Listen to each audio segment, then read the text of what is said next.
하나님 말씀 사도행전 12장 25절 말씀 우리 한 절 보도록 하겠습니다. 오늘은 마가에 대해서 우리 마가복음의 저자인 이 마가에 대해서 우리가 살펴보면서 마가가 어떻게 신앙이 자라가고 성숙하고 나중에는 아름답게 열매를 맺게 되었는가, 우리가 이 마가라는 인물을 좀 보면서 우리 자신도 처음에는 미약했지만 나중에는 마가처럼 이렇게 크게 쓰임받는 하나님의 제자들이 되었으면 하는 그런 생각 속에서 마가복음을 잠깐 보도록 하겠습니다.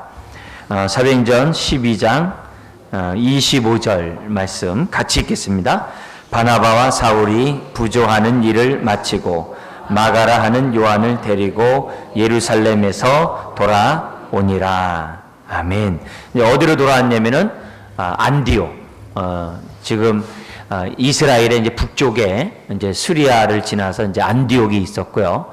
안디옥은 그 당시에 3대 로마의 큰 도시 가운데 하나입니다. 그러니까 굉장히 큰 도시의 그 안디옥에 이제 교회가 이제 세워진 거죠.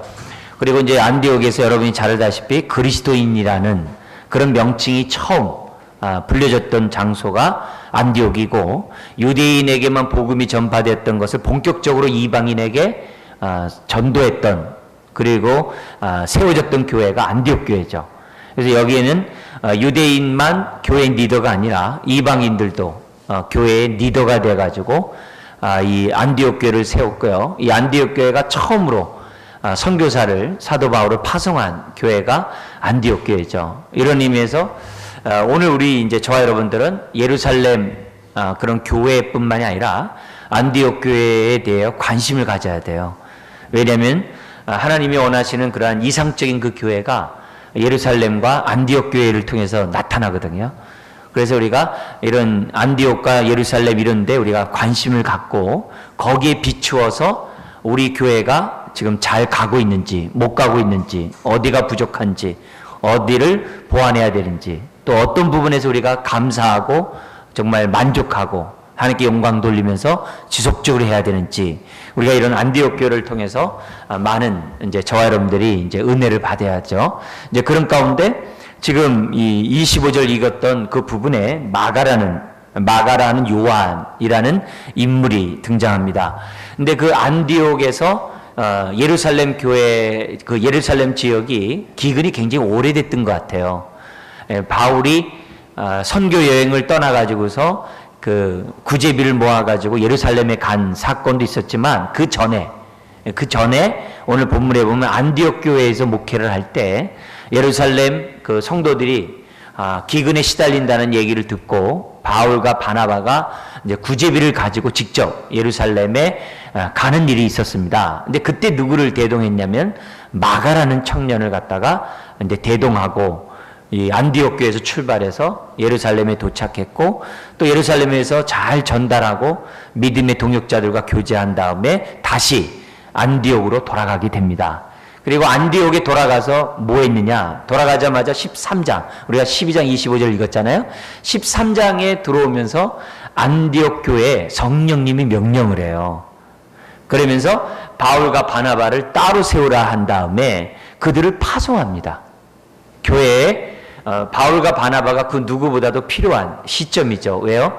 교회는 굉장히 커나가고 있고, 또 교회는 많은 사람들을 돌봐야 될 상황이고, 그런 상황인데 하나님께서는 그 안디옥 교회를 떠나서 지금 1차, 2차 선교를 떠날 것을 하나님께서 이제 성령님을 통하여 이제 말씀하는 장면이 13장입니다.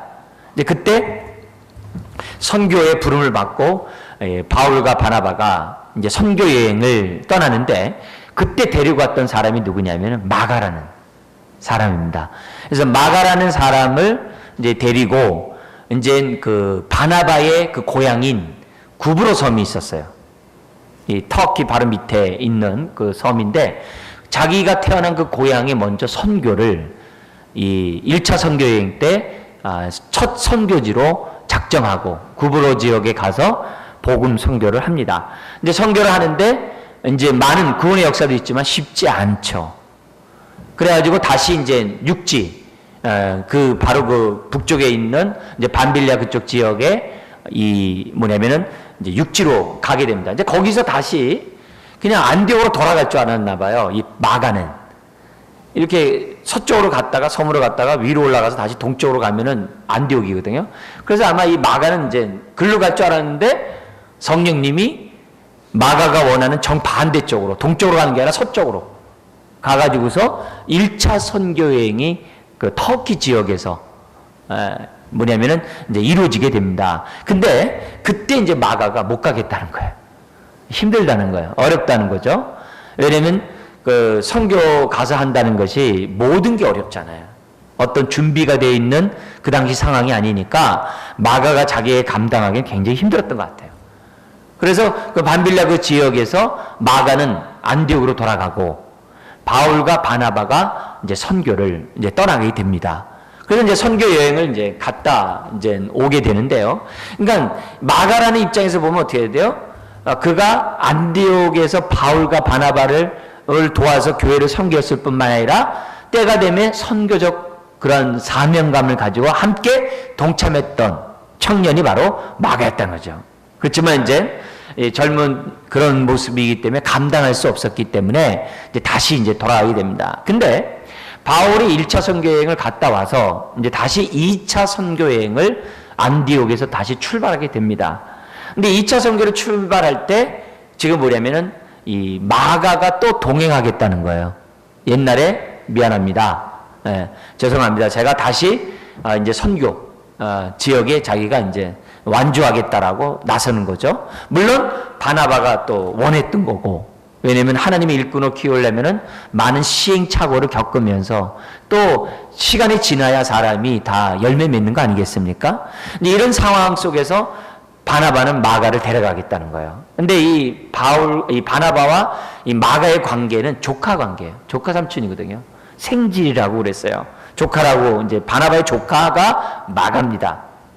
그러니까 이 어떻게 하든지 간에 이제 자기 조카를 갖다가 잘 훈련해서 이제 제목이 되니까 하나님께 영광 돌리는 사람으로 만들고 싶어서 데려가자고 했을 때 바울은 안 된다는 거예요. 왜냐?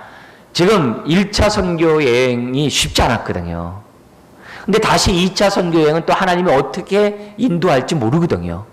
아니가 다를까 2차 선교 여행은 1차 선교 여행 했을 때보다도 훨씬 더 많이, 그리고 훨씬 더 많은 고난을 이 바울이 겪게 됩니다. 그런 걸 이제 미리 감지했는지 어쩌는지 이 바울 입장에서는 뭐냐면은 더 이상 데려갈 수가 없는 거예요. 이거 감당할 수 없다. 도중에 또 오면 말이 안 된다. 그래가지고 바울과 바나바가 다퉈요. 마가 문제로.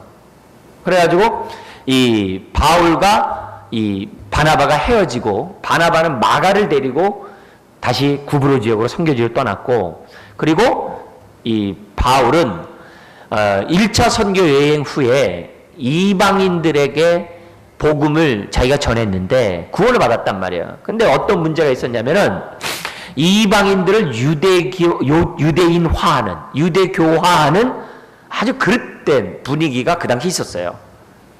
그래가지고 이방인들에게 어떻게 해야 되는지 예루살렘에 모여가지고 사도와 그 당시 지도자들이 모여가지고 회의를 엽니다. 그 예루살렘 총회라고 그래요. 그 공의회에서 뭐냐면 어떻게 결론이 냈냐면 우리도 지키기 힘든 율법을 이방인에게 짐지우지 말자. 그렇게 결론이 나요. 그리고 이방인들은 단지 어떻게 돼요? 예수 믿고 구원받는 것으로 이 복음이 완성되는 걸로 결정을 하게 됩니다. 근데 이런 사실에 대해서 그냥 바울과 바나바가 예루살렘에서 이렇게 결정했어. 그러면 안 믿잖아요. 그래서 신라라는 예루살렘 그 교회의 대표자를 바울에게 붙여줍니다. 근데 그 신라가 이 바울과 함께 이제 안디옥에 와가지고서 이제 정황을 얘기하는 거죠. 당신네들 유대교인화 될 필요가 없습니다. 할례를 받거나 무슨 뭐 청결의식을 지켜야 하거나 율법에 따라서 그렇게 살 필요가 없습니다. 이런 얘기를 이제 신라가 하는 겁니다.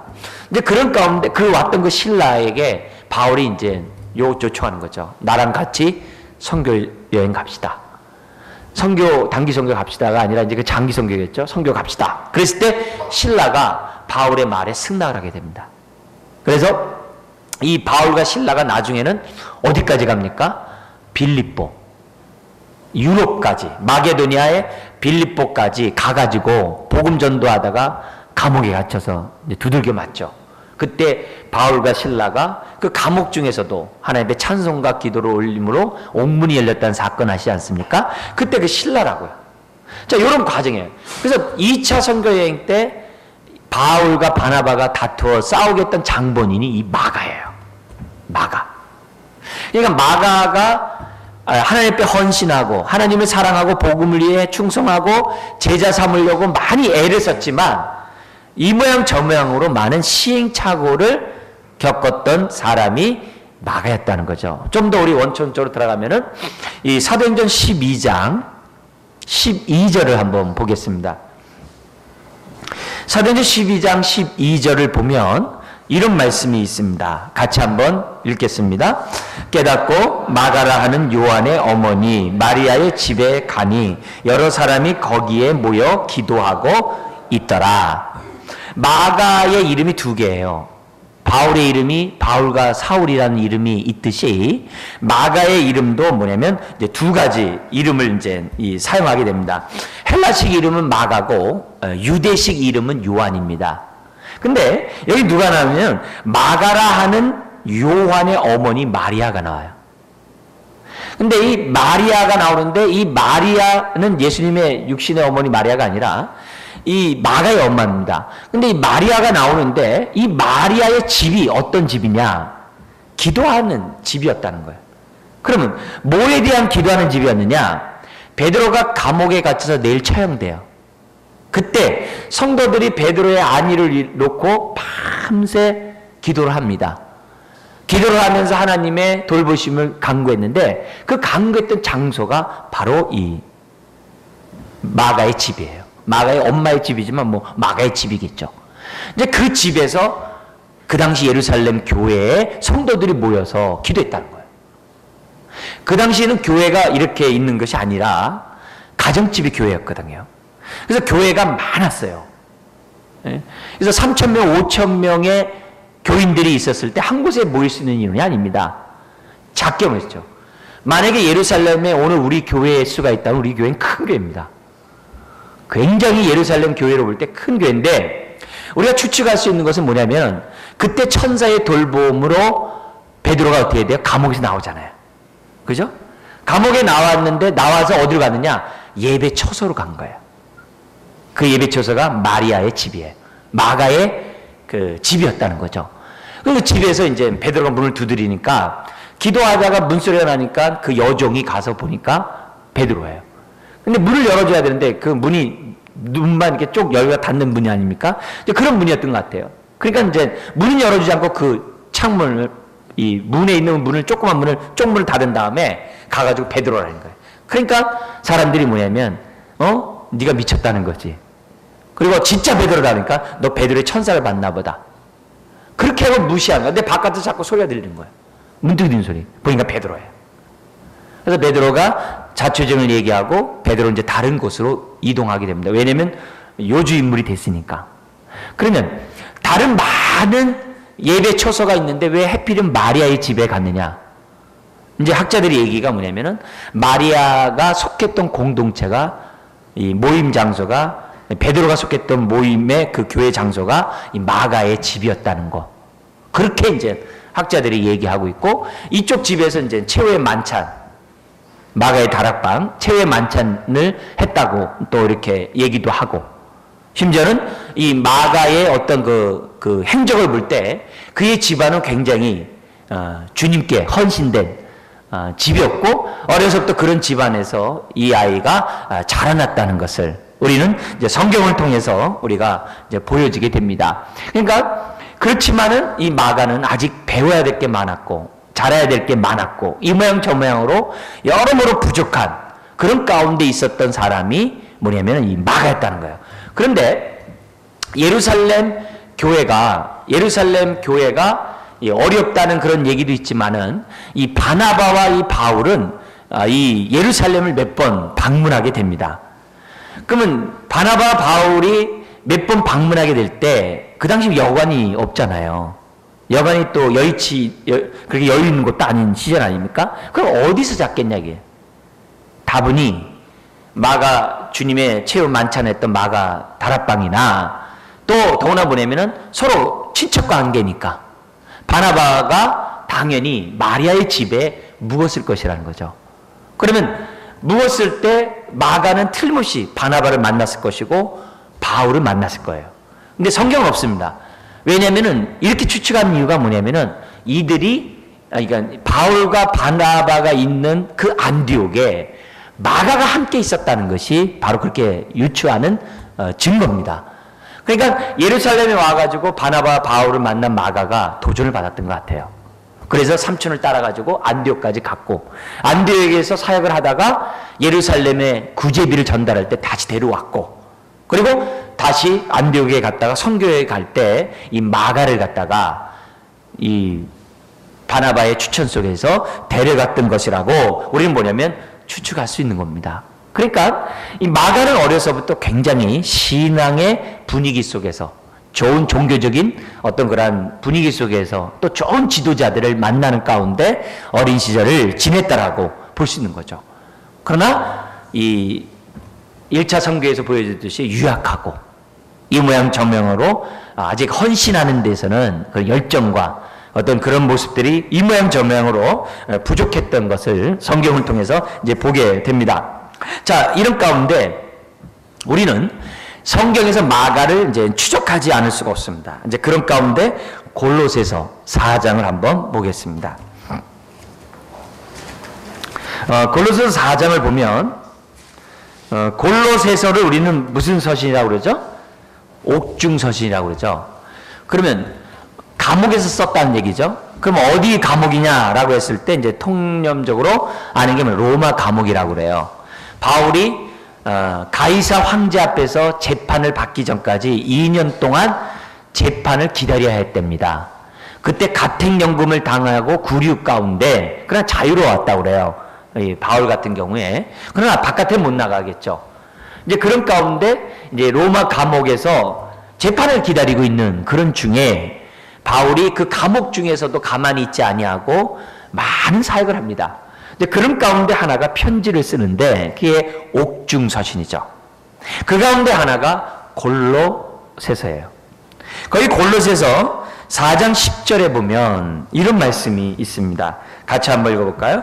나와 함께 갇힌 아리스다고와 바나바의 생질 마가와 이 마가에 대하여 너희가 명을 받았음에 그가 이르거든 영접하라. 우리 그 다음도 한번 읽어볼까요?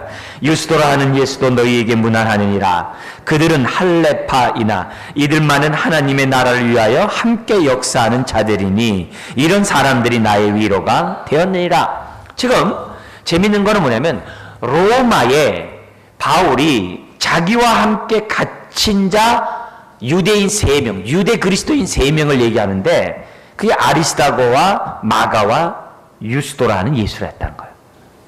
3사람이 지금 뭐예요? 바울과 함께 로마에 있는 거예요. 대단한 거죠. 로마에 있는 거예요. 그러니까 언제 마가가 안디옥에서 떠나가지고 이 로마까지, 그것도 뭡니까? 그리스를 지나 안디옥에서 정말 엄청나게 먼 길이 에베소거든요. 터키 서쪽, 왼 끝에서 서쪽으로 왔어요. 거기서 또 이 뭐냐면 그리스까지가 작은 거리가 아니에요. 굉장히 먼 거리예요. 그리스에서 더 먼 거리가 또 로마거든요. 그러니까 엄청 먼 곳에서 지금 뭐냐면은 마가가 지금 바울과 함께 있는 장면으로 나오고 있어요. 골로새 성도들에게 바울이 편지 쓰면서 마가가 너희들에게 문안한다.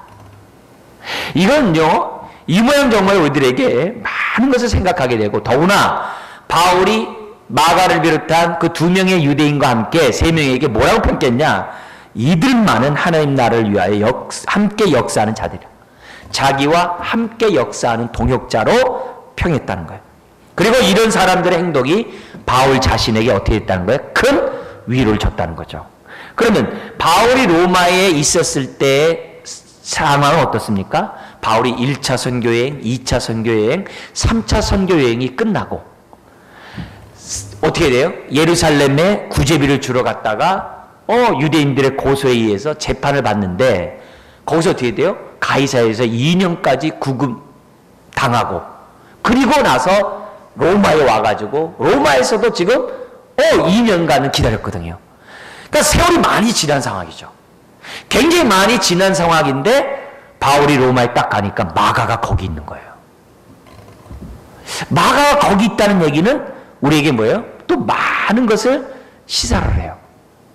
어떤 시사를 하게 되냐면 성경이 여러 가지 마가가 이 로마에서 어떤 사역을 했는지 보여주는 그런 증거, 문서들이 있어요. 문서들이 있습니다. 이제 그런 가운데 우리가 이 첫 번째 우리가 좀 살펴볼 게 뭐냐면 베드로전서 5장 13절을 보겠습니다. 베드로전서 5장 13절 382페이지인데요. 베드로전서 5장 13절을 보면 후서와 달리 전서입니다. 전서를 보면 5장 13절 같이 읽겠습니다. 택하심을 함께 받은 바벨론에 있는 교회가 너희에게 문안하고 내 아들 마가도 그러하느니라. 여기 바벨론 로마를 말해요. 그러면 지금 뭐라고 그래요? 베드로 사도가, 바울이 아닙니다. 베드로 사도가 마가에 대해서 뭐라고 그래요? 내 아들 마가라 그래요. 그러면 내 아들 마가라는 얘기는 굉장히 뭐예요? 마가와 베드로가 가깝다는 것을 의미하죠. 베드로를 통해서 예수 믿었기 때문에 아들이나 그런 개념보다도 굉장히 정말 둘과의 관계가 친밀했고 베드로 자신에게도 어떻게 돼요? 마가가 큰 유익을 줬다는 것을 우리에게 보여줘요. 그죠? 마가가 너희에게 문안한다. 그러니까 마가가 그만큼 영향이 있다는 거예요. 그러면 어떻게 이런 일들이 가능하냐? 옛날에 그 글이 있습니다. 옛날에 그 문서가 지금 발견돼서 오늘 이제 이 활자화돼서 오늘날 사람들이 읽습니다. 여러분은 못 읽습니다만 신학교 학생들이 읽습니다. 왜? 수업 시간에 배우기 때문에 이제 그걸 읽어요. 그러면 거기 보면 이런 책이 있습니다. 이 주 130년 경에, 그러니까 세월이 이제 지났죠. 한참 지난 다음에 리쿠스 계곡에 히에라볼리, 그 히에라볼리, 루쿠스 계곡에 어떤 교회가 있냐면은 히에라볼리, 라오디아 교회, 골로새 교회가 같이 있었어요. 그 리쿠스 계곡에. 거기가 온천 지역이고 아주 이 무역이 아주 왕성하게 됐던 그런 지역입니다. 자주장사 루디아도 이쪽 지역 출신이고, 이 빌립보에 자주장사 있잖아요. 여기 출신이고, 굉장히 여기가 이제 상공이 발달되는 지역이에요. 그래서 교회들이 이제 우리 성경에 나타나는 교회마다 3교회가 있어요. 근데 그 히에라볼리 그 감독의 그 글이 있습니다. 감독의 그 파피아스의 그 글이 있는데 그 글을 제가 잠시 읽어드리면 이렇게 됩니다. 마가는 베드로의 통역관이 돼요. 그러니까 이 마가가 뭐냐면 로마 말에 아주 익숙했다는 거죠. 헬라 말은 뭐 두말할 것도 없고 라틴어에 굉장히 익숙했다라고도 볼 수 있는 거죠. 왜? 로마인들은 라틴어를 썼으니까. 이제 그렇게 볼 수 있어요. 그리스에서 헬라 말이 나온 거고 로마에는 라틴어가 나오잖아요. 우리나라는 잘 라틴어에 대해서 잘 안 하지만은 미국 같은 영국 이런 영어권에서나 불어권에서 라틴어의 말을 인용해서 쓰면요 굉장히 학식 있는 사람으로 지금도 평가되고 있어요. 어쨌든 그 글에 보면 이렇게 돼 있어요. 마가는 베드로의 통역관이 돼요. 예수님의 가르치심과 행적에 관한 베드로의 이야기를 다 모아 비록 순서대로는 아니지만 아주 정확하게 기록했다.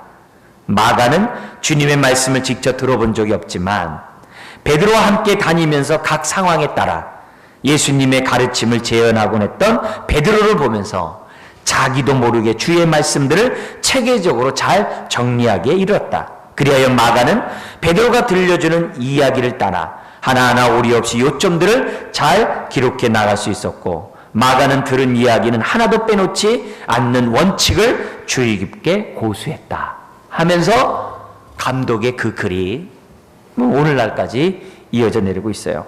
그러니까 이런 걸 보면은 마가가 베드로와의 관계가 어떤 관계였다는 것을 보여준 거죠. 특별히 통역관. 그렇잖아요. 히브리 말만 쓰던 사람이 헬라어 말 쓰고 라틴어를 말을 쓰면은 얼마나 좋아요. 저도 선교지에 있는 우리 동역자들 이렇게 만나서 오라오라고 하더라도 마음의 걸림돌이 뭐냐면 이 통역 문제거든요. 통역 문제. 붙어가지고 통역을 해야 되는데 그게 쉽지 않거든요. 옆에서 같이 하는 선교사가 통역을 하지만은 그게 계속 한다는 게 쉬운 부분이 아니거든요. 근데 마가가 베드로의 통역이 돼가지고 통역가이 돼가지고 옆에서 해준다면 얼마나 좋겠어요. 그리고 그러면서 어디까지 왔냐? 그럼 뭐냐면 로마까지 온 거죠. 로마까지 와가지고 로마까지 온지 어떻게 알아요? 그럼 바울 때문에 하는 거죠. 바울이 골로새서를 쓰면서 이 로마에 나는 지금 마가와 함께 있다라고 얘기한 거거든요. 그러니까 베드로와 함께 로마에 온 거죠. 로마에 온 거죠. 그리고 베드로는 우리 코바디스 영화에 나온 것처럼 다른 지역을 가고 이제 그런 23세 선교하러 나가고 마가는 그 지역에 있었던 거예요. 근데 그 지역에 있었는데 소식이 들린 거예요. 어떤 소식이요? 바울이 재판을 받으려 로마에 왔다는 거예요.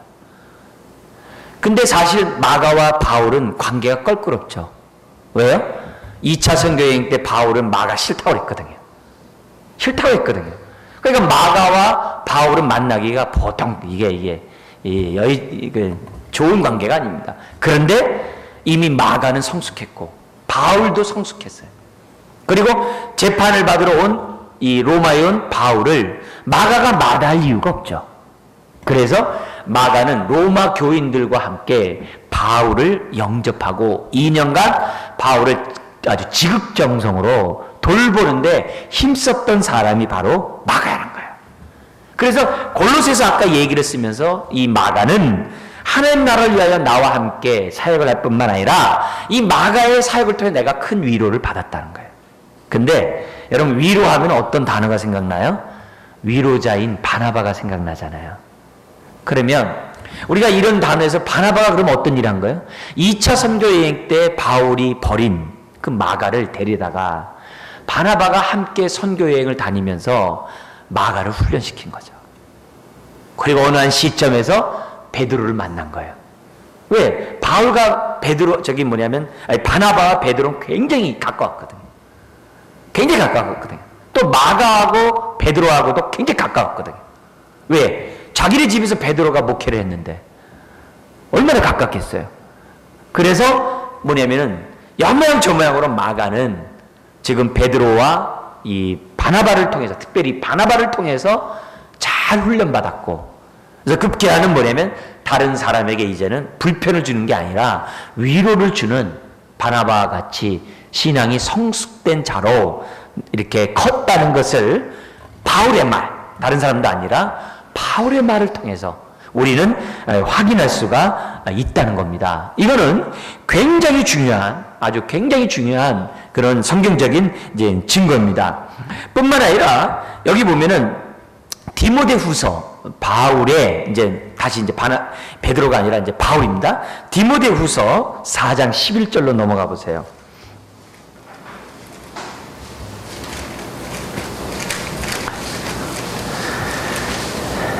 디모데후서 4장 11절로 넘어가면 같이 한번 우리 읽도록 하겠습니다. 누가만 나와 함께 있느니라 내가 올 때에 마가를 데리고 오라 그가 나의 일에 유익하니라. 또 바나바예요. 또 유익하니라. 근데 디모데후서가 어떤 서신이에요? 이제 두 번째 이 로마 감옥에 갇히고 이제 첫 번째 로마 감옥에 갇혔을 때는 석방돼요. 빌립보서를 썼을 때만 해도 골로새서 썼을 때만 해도 석방됩니다. 석방됐다가 다시 또 몇 년 있다가 이제 로마 감옥에 잡히고 목배임을 당해서 순교를 당하는데요. 근데 마지막 그 순교를 당하기 전에 쓴 편지가 디모데후서예요. 그러니까 바울의 유언서죠. 바울의 유언서죠. 근데 그 유언서에 누구를 등장하냐면 마가를 기록하고 있다는 거예요. 마가를 기록하면서 디모데에게 네가 올 때 마가를 데려오라는 거예요. 네? 여러분 항상 마지막 임종을 앞둘 때 보고 싶은 사람은 아무나 보고 싶은 게 아닙니다. 아주 중요한 사람을 보고 싶기 마련이죠. 근데 특별히 디모데에게 마가를 꼭 데려오라는 거예요. 데려오라는 거예요. 그러면서 마가와 상견례를 하고 마지막 자기의 선교 일지나 선교 사역에 대해서 지금 뭐냐면 마가에게 들려주는 거죠. 더구나 그때 누가 있었다고 그래요? 나에게는 지금 누가만 있느니라 그랬어요. 누가가 뭘 썼어요? 누가복음과 사도행전을 썼죠. 누가복음과 사도행전.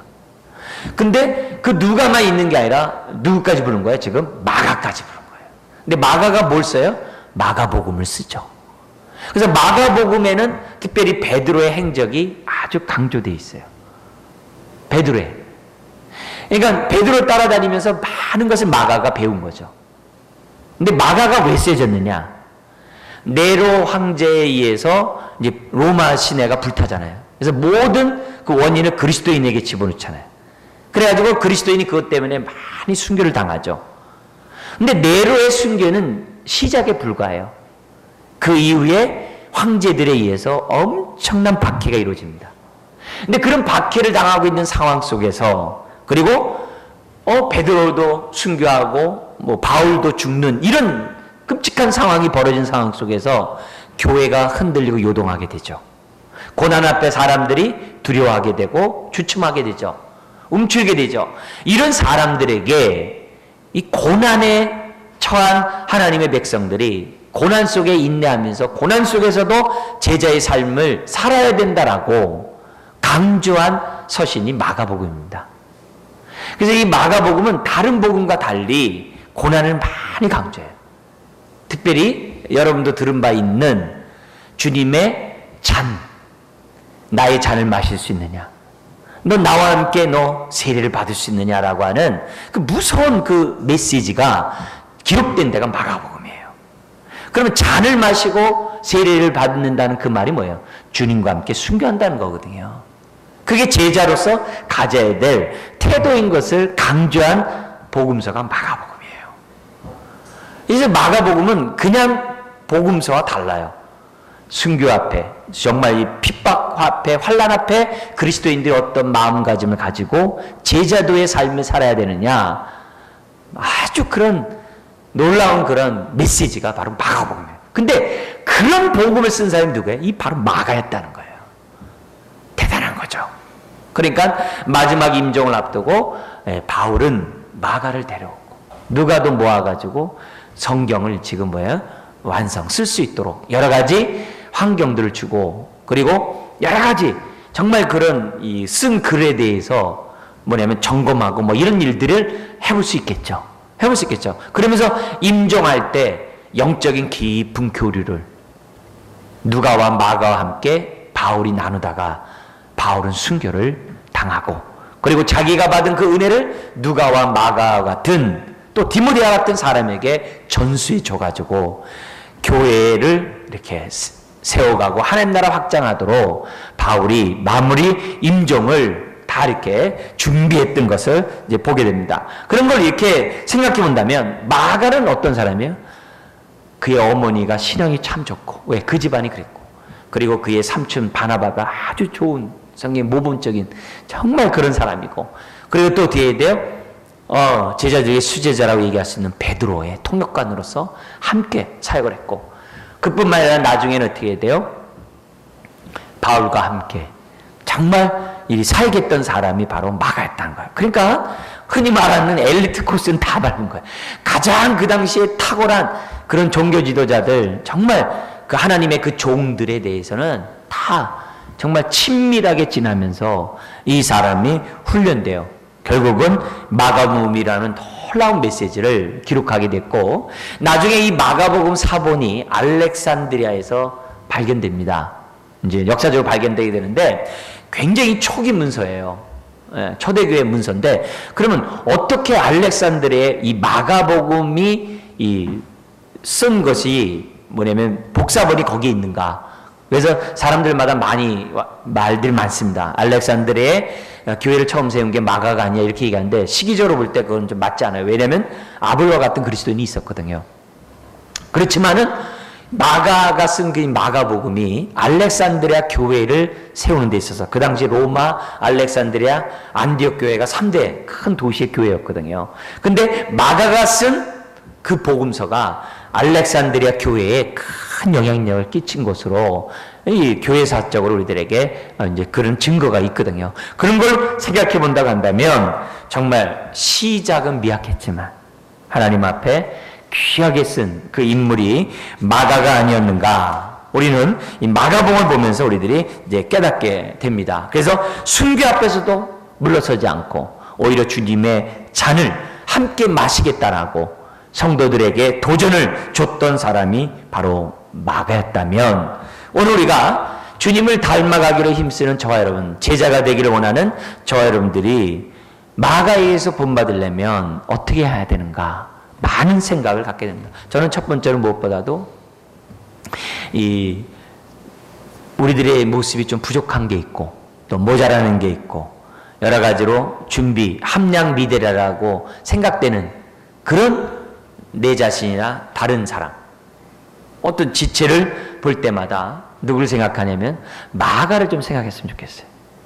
마가도 바나바, 베드로와 바울 같은 사람 만나면 얼마든지 훌륭한 지도자로서 설 수 있다는 사실을 마가를 통해서 우리에게 보여주셨거든요.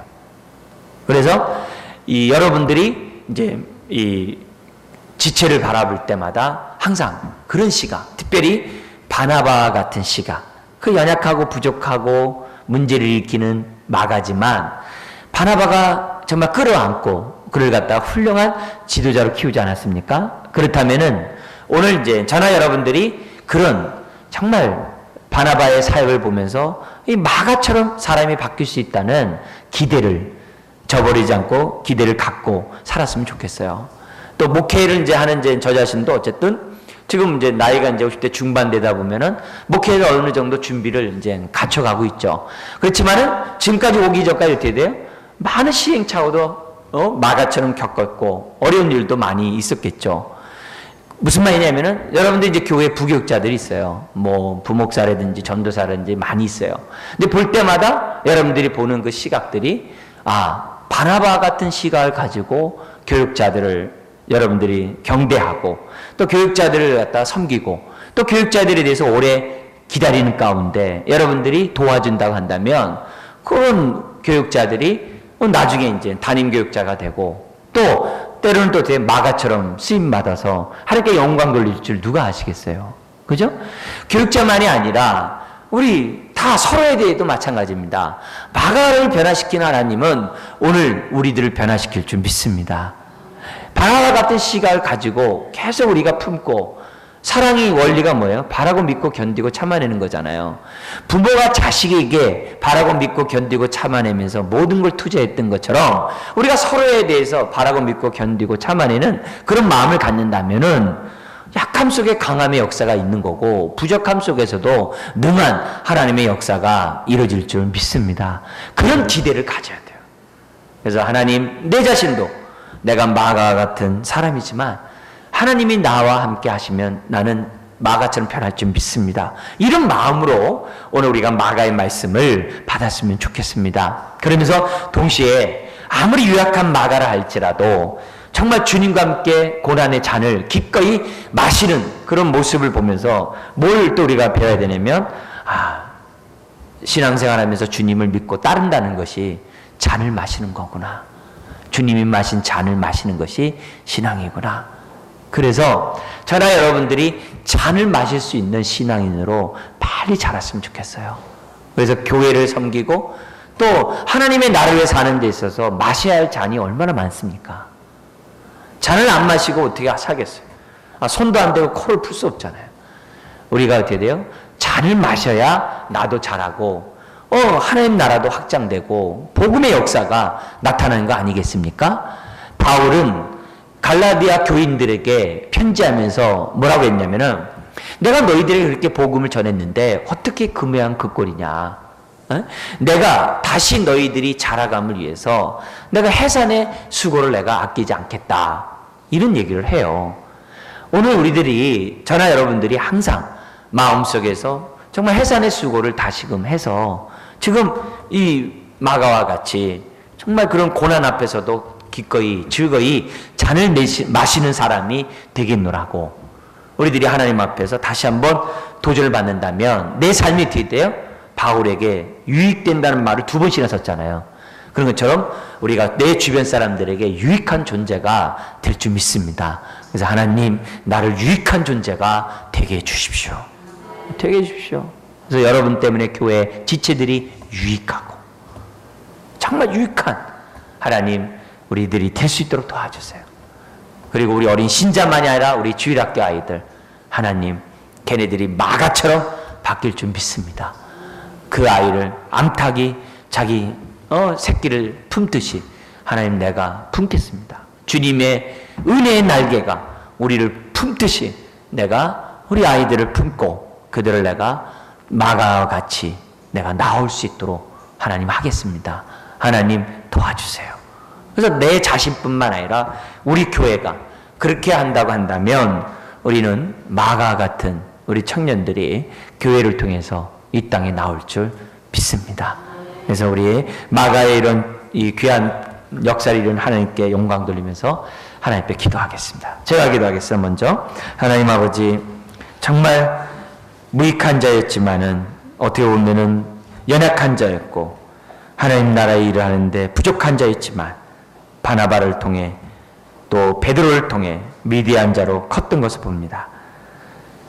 그런 모습을 바울 자체도 인정하지 않을 수 없는 그런 사람으로 컸던 것을 보게 됩니다. 아버지 하나님, 우리도 마가처럼 변하게 하여 주옵소서. 우리도 유익을 끼치는 자 되게 하여 주옵소서. 뿐만 아니라 우리가 서로를 보는 우리의 눈 또한 바나바처럼 보게 해주시고, 아버지 하나님, 정말 우리 만나는 서로를 마가처럼 키울 수 있는 우리가 되게 하여 주옵소서. 한 시간 한 시간 아버지 하나님 소리 여기지 않도록 도우시고 맡은 직분들 잘 지키고 잘 감당하는 가운데 교회를 세워나가고 사람들이 마가처럼 자라가는데 좋은 환경을 만들어주는 우리 모든 사람 되게 하여 주옵소서. 예수님의 이름으로 기도드리옵나이다. 아멘. 우리 주어진 말씀 생각하면서 우리 한번 1, 2분 정도 우리 합심해서 다 같이 기도하겠습니다. 하나님 아버지, 오늘 우리들에게 은혜를 주시고